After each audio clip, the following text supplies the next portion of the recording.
पहले के ज़माने में रतनपुर नाम का एक गांव हुआ करता था।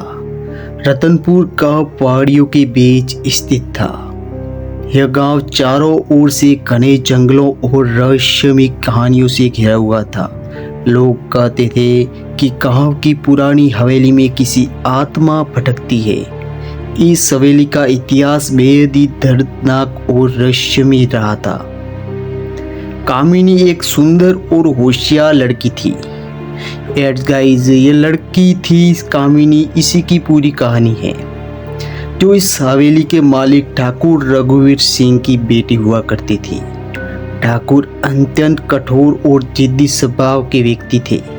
कामिनी की सुंदरता और नरम स्वभाव ने गांव के कई युवाओं का दिल जीत रखा था, परंतु वो अपने ही पिता की कठोरता और दबाव में जीती थी। एक दिन गांव के एक युवक अर्जुन से उसकी मुलाकात हुई। अर्जुन साधारण किसान था, लेकिन उसका दिल साफ और साहसी था। धीरे धीरे कामिनी और अर्जुन एक दूसरे के प्यार में पड़ जाते हैं। जब ठाकुर को कामिनी और अर्जुन के रिश्ते के बारे में पता चला, तो उनका गुस्सा 7वें आसमान पर पहुंच गया। उन्होंने अर्जुन को सबक सिखाने का फैसला किया। जब एक रात अर्जुन को हवेली में बुलाकर वहां उसकी निर्मम हत्या कर दी गई। कामिनी ने यह दृश्य अपनी आंखों से देखा और गहरी सदमे में चली गई। इसके बाद ठाकुर ने उसको कमरे में बंद कर दिया।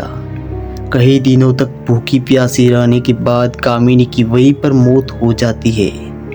गांव वालों ने उसकी चीखें सुनी, लेकिन ठाकुर के घर से किसी ने कुछ नहीं किया। कामिनी की आत्मा शांत नहीं होती है। उसने प्रतिज्ञा ली कि जब तक उसे और अर्जुन को न्याय नहीं मिलेगा, वह भटकती रहेगी। इसके बाद से ही हवेली में अजीब घटनाएं होने लगती है। रात में वहां से औरत के रोने की आवाजें आती है। दरवाजे अपने आप खुलते और बंद हो जाते हैं। कई गांव वालों ने सफेद साड़ी पहने एक स्त्री को हवेली के आसपास मंडराते हुए देखा। कई वर्षों बाद एक युवा पत्रकार रवि नाम का लड़का उसी गांव में दरअसल आता है। उसने गांव के रहस्यों के बारे में सुन रखा था और वो बड़ा ही दिलचस्प आदमी था। उसे ये सब जानना बेहद ही अच्छा लगता था। एंड गाइस, रवि ने गांव वालों से बात करने की कोशिश की, लेकिन वे इस सब विषय पर बात करने से कतराते थे। लेकिन उसमें से एक बूढ़े आदमी रामदीन ने रवि को कामिनी की कहानी सुनाई। रवि ने तय किया कि वह इस रहस्य से पर्दा उठाएगा और रात हवेली की ओर चल पड़ता है।